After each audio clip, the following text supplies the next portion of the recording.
Hello friends, मैं जय किशन पांडे आपका अपने इस यूट्यूब चैनल पे बहुत बहुत स्वागत करता हूँ। जैसे कि हम क्लास 12th ऑर्गेनिक केमिस्ट्री के पहले chapter haloalkanes and haloarenes के बारे में पढ़ रहे थे और इसमें पिछले वीडियो में मैंने haloalkanes and haloarenes के बारे में जनरल इंट्रोडक्शन दे दिया था, उनके टाइप्स के बारे में बता दिया था और नेचर के जो बॉन्ड का नेचर होता है CX बॉन्ड का, उसके नेचर के बारे में आपको बता दिया था। ठीक है, हालांकि हमने बॉन्ड एरिल हैलाइड्स में CX बॉन्ड के नेचर के बारे में स्टडी नहीं किया था, उसके बारे में हम आगे पढ़ेंगे जब एरिल हैलाइड्स के बारे में और हेलो एल्केन और एरिल हैलाइड्स की रिएक्टिविटी का जब हम लोग कंपैरिजन करेंगे तब हम उसके बारे में पढ़ेंगे। ठीक है, आज हम यहाँ पे पढ़ेंगे मेथड्स ऑफ प्रिपरेशन के बारे में। ओके फ्रेंड्स, तो आई होप कि आपको पिछला वीडियो पसंद आया होगा और अगर आपने पिछला वीडियो अभी तक नहीं देखा है तो लिंक मैं डिस्क्रिप्शन में दे दूंगा। आप लिंक को टच करके वो वीडियो पहले चेक करिए और वो वीडियो देखने के बाद फिर आप ये सेकेंड पार्ट ये वीडियो को देखिएगा। ठीक है फ्रेंड्स, तो चलिए स्टार्ट करते हैं मेथड्स ऑफ प्रिपरेशन।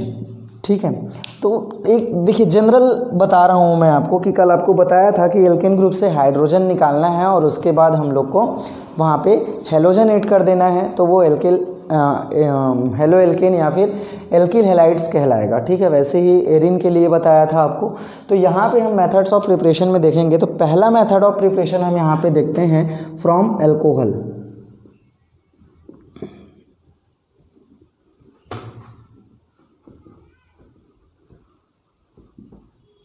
ठीक है, फ्रॉम एल्कोहल्स। एल्कोहल से हम कैसे एल्किल हैलाइड और एरिल हैलाइड बना सकते हैं। देखिए इन जनरल व्यू आपको बताता हूँ, ये है आपका एल्कोहल, ये हो गया एल्कोहल, है ना। और यहाँ से हमको इस पूरे ग्रुप को क्या करना है, रिप्लेस करना है और रिप्लेस करके उसकी जगह पे एल्केन ग्रुप हेलोजन ग्रुप जोड़ देना है। ये प्रोसेस हमको यहाँ पे करना है अल्कोहल के लिए। ठीक है, तो इसके लिए कुछ रिजेंट्स यूज़ किए जाते हैं। देखिए ये रिएक्शन जो है वो SN रिएक्शन में सब्स्टिट्यूशन न्यूक्लियोफिलिक रिएक्शन के अंडर आएगा फ्रेंड्स। ठीक है, हम इसी चैप्टर में आगे देखेंगे सब्स्टिट्यूशन न्यूक्लियोफिलिक रिएक्शंस के बारे में, तब आपको पूरे समझ में आ जाएगा। तो अल्कोहल का जो रिएक्शन है ये प्रोड्यूस करने के लिए, हेलो एल्केन प्रोड्यूस करने के लिए, ठीक है, ये सब्स्टिट्यूशन न्यूक्लियोफिलिक कैटेगरी के अंडर आता है। इसके लिए आपको कुछ रिजेंट एक बार में याद कर लेने हैं। हालांकि कुछ सेलेक्टेड रिजेंट ही मैं आपको बता रहा हूँ बुक में, इसके अलावा भी और रिजेंट दिए हुए हैं जो मैं बताऊँगा। ठीक है, लेकिन मैं आपको कुछ सेलेक्टेड बता रहा हूँ जिसमें से आपको याद करना है। रिजेंट में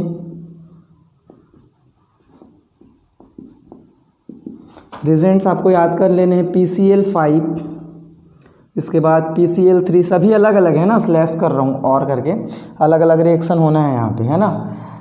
PCl5 PCl3, इसके बाद SOCl2, इसके बाद है HCl ZnCl2। इसके अलावा रेड फॉस्फोरस का भी यूज़ किया जाता है। ठीक है, तो इन सभी का हम यहाँ पे यूज़ करके बना सकते हैं। ठीक है, तो ये मेन है जिनको आपको याद रखना है। देखिए अब क्या होगा रिएक्शन जब हम कराएंगे तो क्या होगा, जैसे अल्कोहल है, ठीक है, अल्कोहल का रिएक्शन हम कराते हैं PCl5 के साथ, तो इट विल गिव अस, देखिए यहाँ पे क्लोरीन है तो क्लोरीन ही जुड़ेगा यहाँ पे X की जगह पे। यहाँ पे जो मैंने X लिखा है उसकी जगह पे यहाँ पे सिर्फ क्लोरीन ही आएगा, क्योंकि यहाँ पे PCl5 में सिर्फ क्लोरीन है तो क्लोरीन ही आएगा। तो एक तो ये हो गया RCl एल्किल क्लोराइड बन गया। ठीक है, इसके अलावा क्या बनेगा, यहाँ से एक हाइड्रोजन और यहाँ से क्लोरीन अटैच हो जाएंगे तो बनेगा HCl। ठीक है, अब बचा क्या, यहाँ पे 5 में से 2 क्लोरीन का तो यूज़ हो गया। ठीक है, 2 chlorines are used out of 5, है ना, तो बच गए 3 और फॉस्फोरस बच गया और ऑक्सीजन बच गया। तो क्या बनेगा यहाँ पे POCl3 बनेगा। ठीक है, इस तरीके से आप बाई प्रोडक्ट्स के साथ भी याद रखिए। बाई प्रोडक्ट के साथ याद नहीं रखेंगे, आप सिर्फ ये लिख देंगे तो भी चलेगा, मार्क्स आपको मिलेंगे। ठीक है, लेकिन बाई प्रोडक्ट के साथ लिखिए तो मार्क्स की श्योरिटी जो है वो बनी हुई रहती है। ठीक है, इसके अलावा नेक्स्ट हमारा जो रिजेंट है वो है PCl3। ठीक है, यहाँ पे 3 ले लेते हैं इसको बैलेंस करने के लिए, तो ये बनेगा 3RCl, साथ के साथ यहाँ पे बनेगा H3PO3। ठीक है, 3 है ये, फॉस्फोरिक एसिड यहाँ पे बनता है। ठीक है, इसके बाद ये एक इम्पॉर्टेंट, आप इसको मार्क कर लीजिए, स्टार कर दिया हूँ मैं यहाँ पे, IMP या फिर ऐसा हैशटैग बना देता हूँ। ठीक है, हैशटैग कर देते हैं ROH प्लस SOCl2। ठीक है, ये एक हैशटैग रिएक्शन है, बहुत इंपॉर्टेंट है, पूछा जाता है जनरली। ठीक है, तो यहाँ पे क्या होगा, देखिए क्या होगा, यहाँ पे भी क्लोरीन ही है। ठीक है, तो Cl ही अटैच होगा, तो क्या बनेगा यहाँ पे RCl बनेगा, प्लस यहाँ से हाइड्रोजन और यहाँ से क्लोरीन। देखिए 2 क्लोरीन है तो 2 में से एक तो यूज़ हो गया, तो एक जो बचा वो इस हाइड्रोजन के साथ मिलकर क्या बना लेगा, HCl बना लेगा और ये गैस बनता है। ठीक है, बचा क्या, उसके बाद SO यहाँ से बचा और एक ऑक्सीजन यहाँ बचा, तो क्या बन जाएगा, SO2 बन जाएगा। ये भी क्या है, गैस है।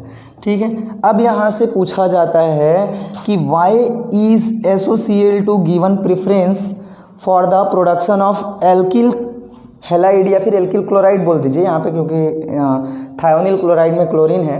ठीक है, तो for the preparation of alkyl chloride from alcohol. Question आप लिख लीजिए, why is SOCl2 given preference for the preparation of alkyl chloride from alcohol. ठीक है, तो अब यहाँ पे आपको आंसर यहाँ से मिल जाएगा। देखिए ये तो हमारा मेन प्रोडक्ट हो गया। ठीक है, and the other 2 side products are escapable gases and we get pure products. ठीक है, ये एस्केपेबल गैसेस हैं, so it will escaped out from the product mixture. ठीक है, and we get the pure product. कहने का मतलब समझ में आ रहा है आपको, क्या लिखना है, SOCl2 is given preference for the preparation of alkyl chloride from alcohol because the side product formed during the reaction are escapable gases and that gases escaped out from the reaction mixture and we get pure product। तो इसके लिए यहाँ पे से आपको क्या किया जाता है, इसको प्रिफर किया जाता है। ठीक है फ्रेंड्स, नेक्स्ट देखिए यहाँ पे, नेक्स्ट ये भी हैशटैग है।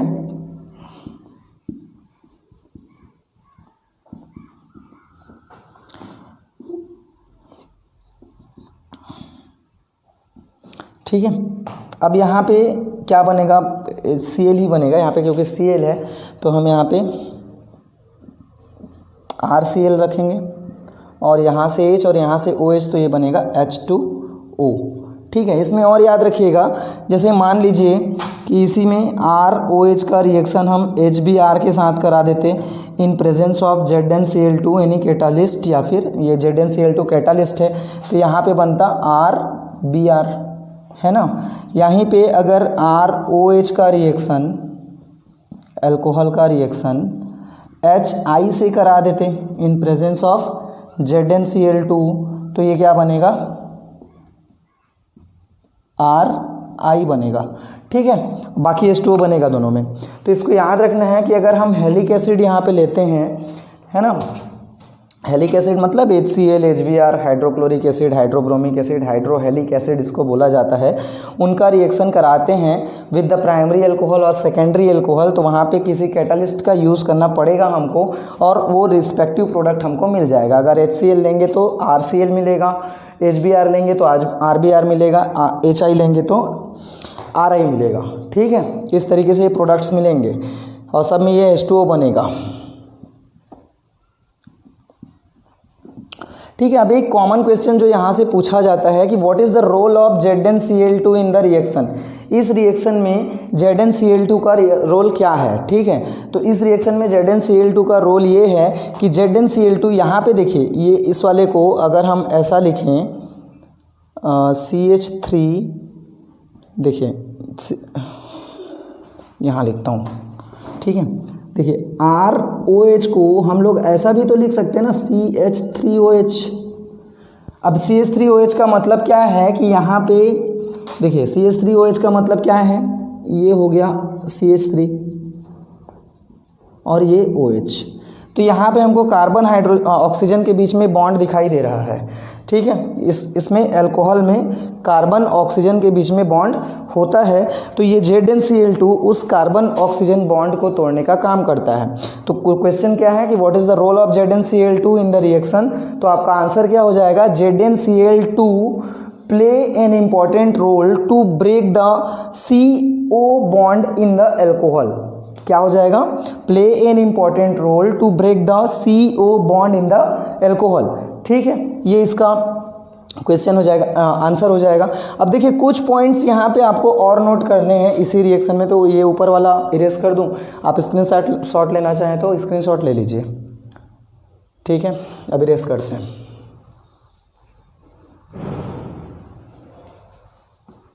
देखिए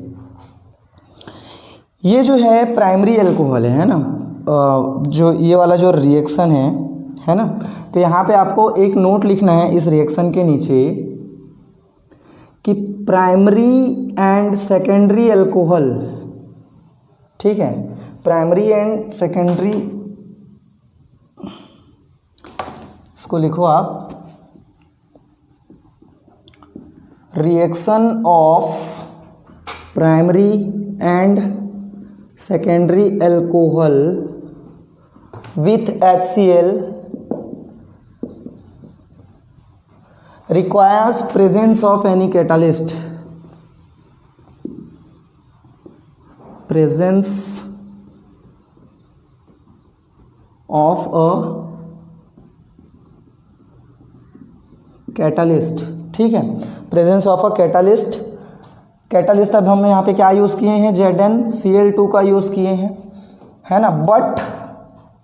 बट की जगह वाइल भी लिख सकते हो, while tertiary alcohol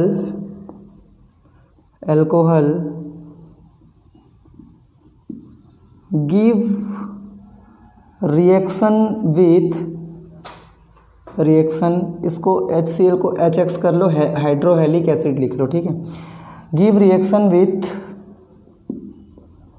हाइड्रोहेलिक acid by simple shaking at room temperature.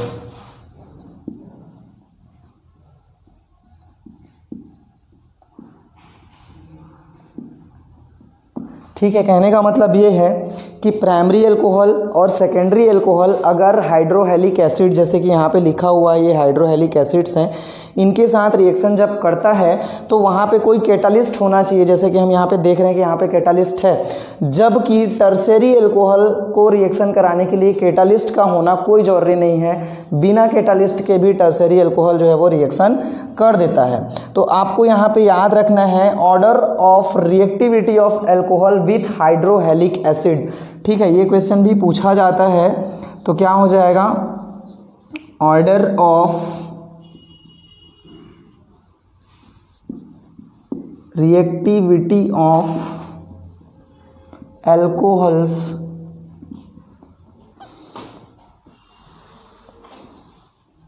With hydrohalic acids.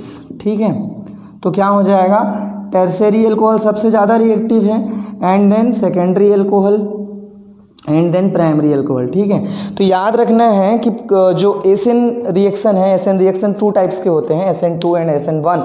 तो SN1 रिएक्शन में कार्बोकेटायन बनता है। ठीक है, और ये जब ये रिएक्शन होगा ना, जब अल्कोहल जो है वो हाइड्रोहेलिक एसिड के साथ रिएक्शन करेगा तो वहाँ पे कार्बोकेटायन का प्रोडक्शन होता है। कार्बोकेटायन की स्टेबिलिटी का ऑर्डर यही होता है, tertiary carbocation is more stable and primary carbocation is less stable.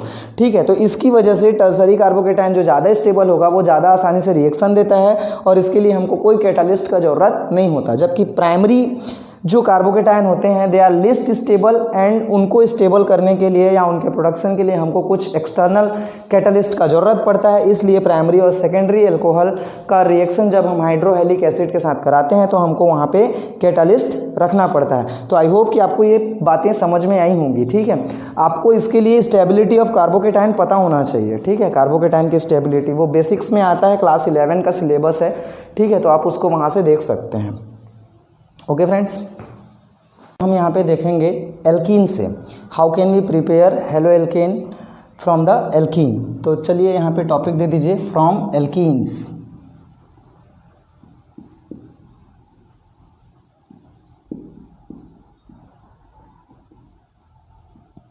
ठीक है, फ्रॉम एल्कीन्स।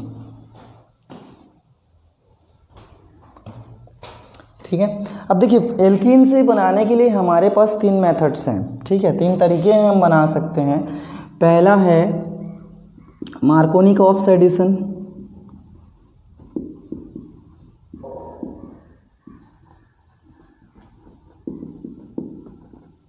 ठीक है। दूसरा है एंटी मार्कोनिकॉफ्स एडिशंस,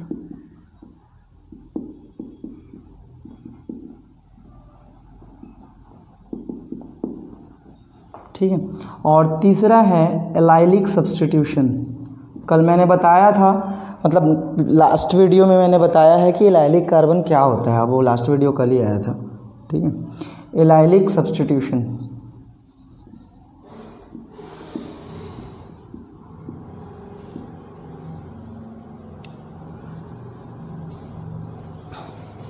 ठीक है, तो we can use this 3 methods for the preparation of haloalkane from the arenes alkenes. ठीक है, सॉरी एल्कीन्स। तो चलिए देख लेते हैं एक एक करके तीनों मेथड्स को, है ना। तो पहला हम यहाँ पे देखते हैं फ्रॉम द मार्कोनिकॉफ्स एडिशन। ये दोनों इरेज कर रहा हूँ, है ना। मार्कोनिकॉफ एडिशन, मार्कोनिकॉफ एडिशन क्या बोलता है? देखिए अगर सिमेट्रिकल एल्कीन है तब तो कोई दिक्कत ही नहीं है। जैसे कि यहाँ पे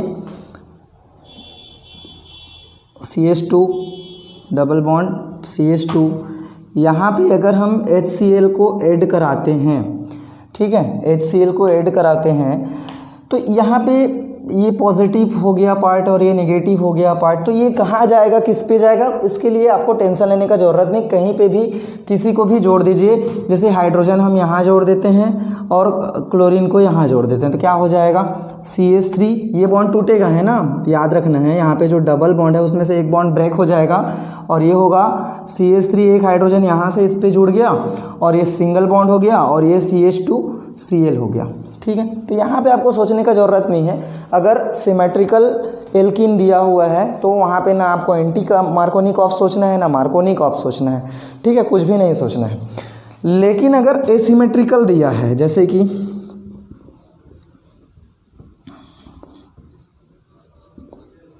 ये हो गया, ये है एसिमेट्रिकल। देखिए यहाँ पे दोनों ओर इक्वल ग्रुप्स हैं। यहाँ पे भी कार्बन, डबल बॉन्ड कार्बन की ओर 2, मतलब लेफ्ट साइड में 2 हाइड्रोजन है और इसके राइट साइड में भी 2 हाइड्रोजन है, तो दोनों ओर इक्वल ग्रुप्स हैं, तो उसको हम सिमेट्रिकल बोलेंगे। सिमेट्रिकल का मतलब है जिसको 2 इक्वल पार्ट्स में डिवाइड किया जा सकता है। तो इसको 2 इक्वल पार्ट्स में डिवाइड किया जा सकता है। क्या इसको 2 इक्वल पार्ट्स में डिवाइड किया जा सकता है? मान लीजिए हम इसको बीच से तोड़ते हैं तो इस साइड तो 3 हाइड्रोजन है, उस साइड 2 हाइड्रोजन है, तो इक्वल पार्ट में डिवाइड नहीं किया जा सकता। ये क्या है, अनसिमेट्रिकल एल्कीन है। जब यहाँ पे एडिशन होता है HCl का, तब हमको लगाना है मार्कोनिकॉफ का रूल। तो मार्कोनिकॉफ का रूल जानने से पहले ये समझिए कि यहाँ पे एक पॉजिटिव पार्ट है और एक नेगेटिव पार्ट है। ठीक है, तो मार्कोनिकॉफ का रूल बोलता है कि negative part of the adding reagent, है ना, नेगेटिव पार्ट ये है, देखिए negative part of the adding reagent attached with the carbon having less number of hydrogen. ठीक है, negative part of the adding reagent attached with the carbon having less number of hydrogen and positive part of the adding reagent attached with the carbon having more number of hydrogen. और यहाँ पे ये जो double bond है वो उसमें से एक बॉन्ड जो है वो टूट जाएगा, तो हमारा प्रोडक्ट क्या बनेगा यहाँ पे, CH3 CH। ठीक है, ये तो CH ही रहेगा। यहाँ पे क्या आके जुड़ गया, Cl जुड़ गया और यहाँ पे क्या जुड़ जाएगा, CH3 बन जाएगा। तो 2 क्लोरो प्रोपेन हमारा जो है वो प्रोडक्ट बनेगा। ठीक है, 2 क्लोरो प्रोपेन हमारा प्रोडक्ट यहाँ पे बनेगा। ठीक है फ्रेंड्स, ठीक है। नेक्स्ट यहाँ पे एक और रिएक्शन देख लेते हैं HBr का भी। देखिए CH3 CH2 CH, है ना, CH3 CH double bond CH2। ठीक है, तो यहाँ पे हम HBr को ऐड कराते हैं। HBr में Br माइनस और H पॉजिटिव होगा, तो क्या होगा, ये जाएगा इस कार्बन के पास और ये जाएगा इस कार्बन के पास। तो क्या प्रोडक्ट बन गया हमारा, CH3 CH Br और CH3। ठीक है, ये प्रोडक्ट यहाँ पे बना। ठीक है, ये तो हो गया मार्कोनिकॉफ का एडिशन। अब नेक्स्ट हम देखते हैं एंटी मार्कोनिकॉफ। ठीक है, इसको अभी मैं यहाँ पे लिख देता हूँ। ठीक है, ये याद रखना है आप लोगों को कि ये मार्कोनिकॉफ है ना, ये क्या है, मार्कोनिकॉफ्स रूल है।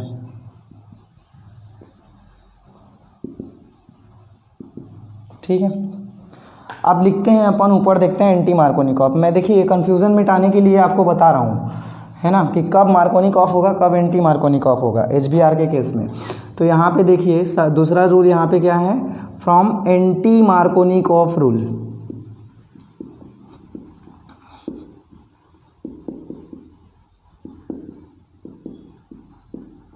ठीक है, देखिए सबसे पहला चीज़ तो आपको इसमें ये याद रखना है कि anti Markovnikov rule is also known as peroxide effect. ठीक है, इसको क्या बोला जाता है, परऑक्साइड इफेक्ट भी बोला जाता है।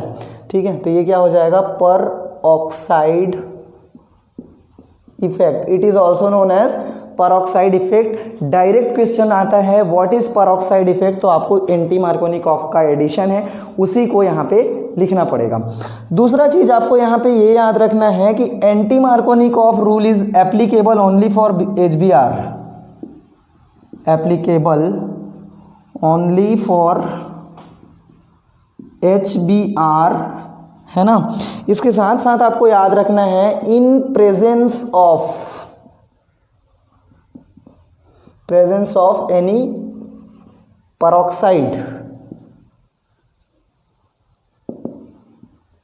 ठीक है, ठीक है, तो यहाँ पे भी अगर देखिए सिमेट्रिकल एल्कीन है तो कुछ सोचने का ज़रूरत नहीं है कि वहाँ पे परऑक्साइड दिया है तो एंटी मार्कोनिकॉफ होगा, ये होगा वो होगा। आप तो उसमें मार्कोनिकॉफ एंटी मार्कोनिकॉफ लगा ही नहीं सकते। तो यहाँ पे मैं एसिमेट्रिकल एल्कीन बताता हूँ। देखिए जैसे क्या होगा, अब ये हो गया हमारा एसिमेट्रिकल एल्कीन। ठीक है, तो पहला चीज़ अब यहाँ पे जो स्टेटमेंट है वो आपको ध्यान में रखना है कि anti Markovnikov is applicable only for the HBr। तो यहाँ पे HBr होगा, लेकिन अगर HBr के नीचे कोई परऑक्साइड नहीं है, यहाँ पे कुछ परऑक्साइड नहीं लिखा हुआ है, या तो परऑक्साइड लिखा हुआ रहेगा या फिर ऐसा लिखा हुआ रहेगा O2 2- या किसी परऑक्साइड का फॉर्मूला दिया हुआ रहेगा। ठीक है, तो उसको आपको देख के समझ जाना है। यहाँ पे ऐसा कुछ लिखा है क्या, परऑक्साइड का फॉर्मूला या परऑक्साइड जो भी जैसा यहाँ लिखा है, यहाँ पे लिखा है क्या, नहीं लिखा है। तो ये जब परऑक्साइड नहीं रहेगा ना तो HBr मार्कोनिकॉफ को फॉलो करेगा। ठीक है, लेकिन जब परऑक्साइड रहेगा तो वो एंटी मार्कोनिकॉफ को फॉलो करेगा।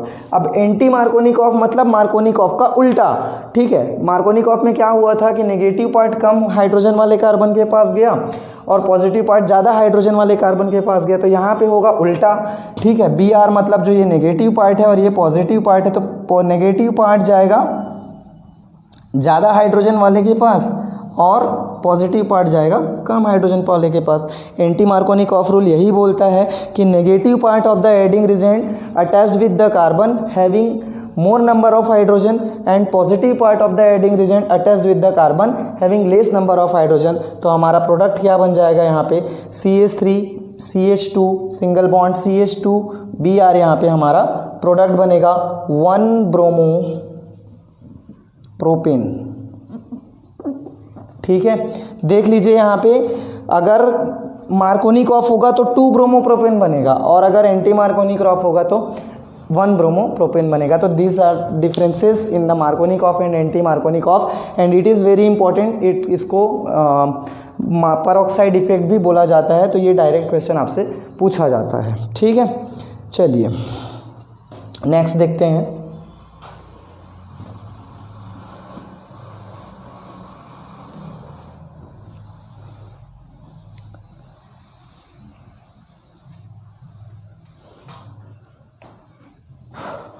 नेक्स्ट देखते हैं हैलोजन एक्सचेंज।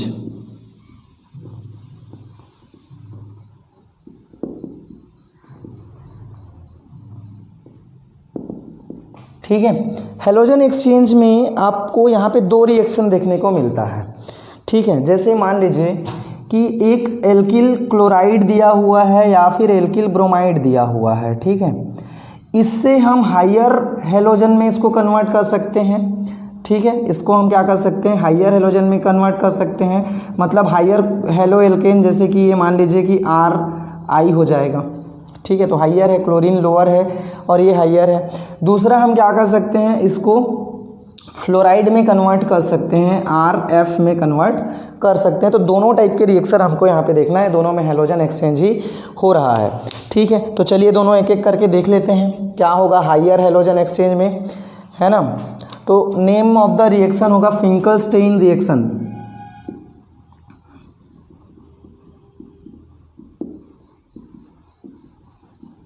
फिंकलस्टेइन रिएक्शन, ठीक है। यहाँ पे क्या होता है, एल्किल क्लोराइड या फिर एल्किल ब्रोमाइड, ठीक है। एल्किल ब्रोमाइड, ये हो गया alkyl bromide, is reacted with sodium iodide in presence of anhydrous condition, या फिर ड्राई ईथर हम इसको बोल सकते हैं। ड्राई ईथर के प्रेजेंस में या फिर एनहाइड्रस कंडीशन के प्रेजेंस में हम इसका रिएक्शन करा रहे हैं। तो क्या होगा कि यहाँ से ये Br जो है वो रिप्लेस हो जाएगा और उसकी जगह पे आ जाएगा आयोडीन, और NaBr जो है वो बाहर चला जाएगा।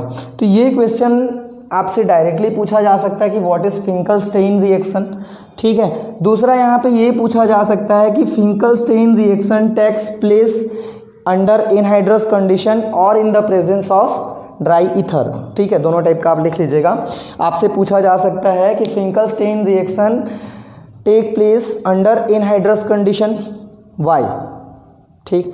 दूसरा आपसे पूछा जा सकता है कि Finkelstein reaction take place in presence of dry ether, why, ठीक है। दोनों का आंसर सेम होगा, because the reaction of alkyl bromide या फिर एल्किल हैलाइड ले लेते हैं हम, alkyl halide takes place with the sodium iodide, as the sodium is present and sodium react with moisture violently, ठीक है, and produce hydrogen gas, and because of that reaction the reaction becomes violent, and to prevent that reaction to take place, prevent the reaction of sodium with moisture, है ना, the Finkelstein reaction carried out in the anhydrous condition, ठीक है। तो ये answer आपको यहाँ पे लिखना है। आप इसको रिवर्स करके मतलब पीछे करके एक बार और सुन लीजिएगा, आपको अच्छे से समझ में आ जाएगा। कहने का मतलब ये था मेरा कि यहाँ पे सोडियम है, सोडियम जो है वो मॉइस्चर से रिएक्शन करता है, मॉइस्चर से रिएक्शन करके, मॉइस्चर मतलब वाटर एल्कोहल जो भी रहेगा, ठीक है, उनके साथ रिएक्शन करता है और हाइड्रोजन गैस प्रोड्यूस करता है, और वो रिएक्शन होता है वायलेंट, ठीक है। तो वायलेंट रिएक्शन रहेगा तो हमारे लिए हार्मफुल होगा, और उस चीज़ को रोकने के लिए, किस चीज़ को रोकने के लिए, सोडियम का मॉइस्चर के साथ रिएक्शन को रोकने के लिए ये रिएक्शन कैरी किया जाता है ड्राई कंडीशन में, या फिर मतलब ड्राई ईथर के प्रेजेंट में, या फिर एनहाइड्रस कंडीशन में। एनहाइड्रस मतलब भी ड्राई ही होता है, तो it is known as the Finkelstein reaction. इसके बाद एक और रिएक्शन जिसमें लोअर हेलोजन एक्सचेंज के बारे में बताया मैं आपको, that is known as the Swarts reaction. Swarts reaction में क्या होता है, जैसे आप यहाँ पे सोडियम लिए हैं वैसे ही मेटालिक फ्लोराइड लेना होता है। जैसे यहाँ पे हम सोडियम आयोडाइड लिए, वैसे ही आपको क्या करना है, मेटालिक फ्लोराइड लेना है। तो AgF ले सकते हैं, ठीक है, CuF2 ले सकते हैं, मेटल का फ्लोराइड हमको लेना है। तो यहाँ पे क्या होगा, मेटल का फ्लोराइड में ये हो जाएगा एल्किल फ्लोराइड, और AgBr जो है वो बाहर चला जाएगा। तो it is known as the Swarts reaction, ठीक है। स्वाट रिएक्शन में क्या होता है, alkyl halide is treated with any metallic fluoride to produce alkyl fluoride, ठीक है। यहाँ पे एल्किल फ्लोराइड बन रहा है और मेटालिक हैलाइड जो है वो बाहर निकल जाएगा, ठीक। तो this type of reaction you must know. ये फिंकलस्टेइन, ये हेलोजन एक्सचेंज की कैटेगरी में आते हैं दोनों रिएक्शन, ठीक है। ये दोनों रिएक्शन किस में आएंगे, हेलोजन एक्सचेंज की कैटेगरी में आएंगे, फिंकलस्टेइन रिएक्शन एंड स्वाट रिएक्शन, ठीक है। इसके बाद हम लोग देखते हैं एक और रिएक्शन, जिस नेम रिएक्शन ही है, जिसको बोला जाता है हंस डीकर रिएक्शन या फिर बोरोडिन रिएक्शन, ठीक है। हंस डीकर रिएक्शन या फिर बोरोडिन रिएक्शन। तो मैं यहाँ पे हंस डीकर रिएक्शन ही लिख रहा हूँ, बोरोडिन रिएक्शन नहीं लिख रहा हूँ।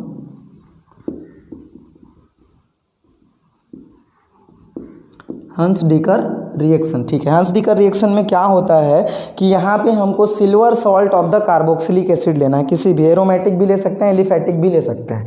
तो silver salt of the carboxylic acid react with bromine to produce alkyl bromide. ठीक है, देखिए क्या होगा यहाँ पे, ये हो गया silver salt of the carboxylic acid. ठीक है, अब इसका रिएक्शन कराना है किससे, ब्रोमीन से, Br2 से। ठीक है, तो क्या बन जाएगा, एक यहाँ पे 2 Br है तो एक Br तो इससे अटैच हो गया तो RBr बन गया। ठीक है, अब ये CO2 अलग हो जाएगा, है ना। अब यहाँ से Ag बचा और यहाँ पे एक Br बचा तो क्या बन जाएगा, AgBr बन जाएगा। एरोमेटिक भी बनाया जा सकता है यहाँ से, जैसे हम एरोमेटिक सिल्वर सॉल्ट ले लेते हैं, का बेंजोइक सोडियम सिल्वर बेंजोएट ले लेते हैं, है ना। बेंजोइक एसिड का सिल्वर सॉल्ट हो गया। अब इसका रिएक्शन करा देते हैं ब्रोमीन से, तो इट विल फॉर्म ब्रोमोबेंजीन। ठीक है, it will form bromobenzene plus CO2 plus AgBr। ठीक है, AgBr ये कुछ बनेगा, है ना। जैसे मान लीजिए आपके पास सिल्वर सॉल्ट नहीं है तो कैसे कर सकते हैं हम, यहाँ पे कार्बोक्सिलिक एसिड लेंगे। ठीक है, और उसका रिएक्शन करा देंगे सिल्वर कार्बोनेट के साथ, Ag2CO3। तो ये क्या बन जाएगा, ये बन जाएगा RCOOAg और ये बन जाएगा AgHCO3। ठीक है, इस तरीके से बेंजीन के लिए भी सेम है। बेंजीन के लिए भी अगर मान लीजिए आपके पास बेंजोइक एसिड है, ठीक है, तो बेंजोइक एसिड है यहाँ पे, तो आपको क्या करना है, उसका रिएक्शन करा देना है सिल्वर कार्बोनेट के साथ, तो मिल जाएगा आपको सिल्वर बेंजोएट, जो कि silver salt of the benzoic acid है, और यहाँ पे AgHCO3 बनेगा, जिसका हमारे लिए कोई यूज़ नहीं है। ठीक है, हमारा तो मेन यूज़ ये है ना, तो इससे हम फिर ये रिएक्शन करा सकते हैं। तो इससे आपको कन्वर्जन पूछा जाता है। कन्वर्जन कैसा होगा, जैसे आपसे पूछ लिया कि बेंजोइक एसिड है, ऐसा दे दिया है, इससे आपको बनाना है, ये डायरेक्ट कन्वर्जन हो गया, Br बनाना है मान लीजिए, है ना, या फिर Br ही बनाना है मान लेते हैं। ठीक है, Br बनाना है, या आयोडाइड यहाँ पे मान लीजिए कि ऐसा आयोडीन दे दिया है, ये बनाना है आपसे। तो आपको पहले ये रिएक्शन कराना पड़ेगा और फिर जब ये प्रोडक्ट बन जाएगा तो उसका फिंकलस्टेन रिएक्शन कराना पड़ेगा। ठीक है, तब जाके ये बनेगा। तो ये कुछ रिएक्शंस यहाँ पे हैं जिनसे कन्वर्जन पूछा जाता है। मैं आपको अभी लास्ट में कुछ क्वेश्चन दूंगा, आप उनको प्रैक्टिस कीजिएगा। ठीक है, तो ये हो गया हंस डीकर रिएक्शन के बारे में। लास्ट मेथड हम यहाँ पे देखेंगे सैंडमेयर्स रिएक्शन।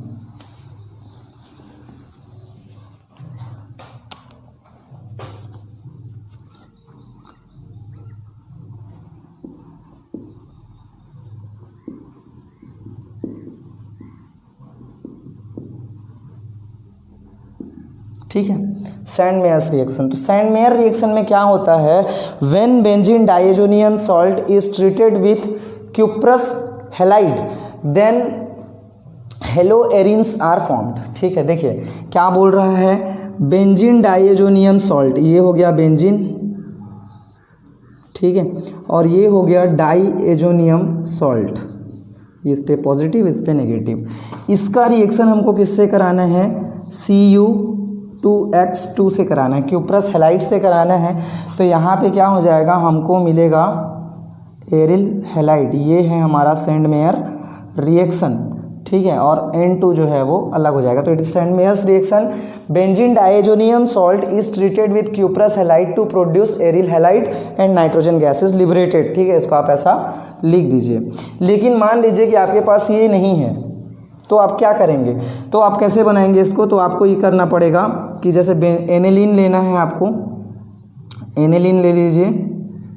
ठीक है, ये हो गया NH2 एनिलीन हो गया। अब इसका रिएक्शन कराना है आपको किसी हाइड्रोहेलिक एसिड के साथ इन presence of sodium nitrate NaNO2 and temperature होगा 273 केल्विन। ठीक है, 273 से 278 होता है। तो यहाँ पे बन जाएगा हमारा डाइएजोनियम सॉल्ट।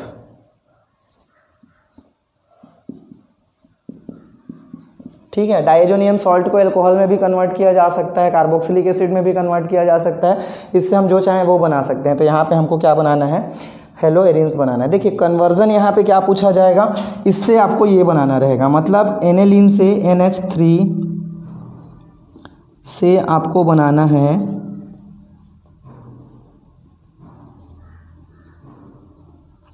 इससे आपको बनाना है क्या,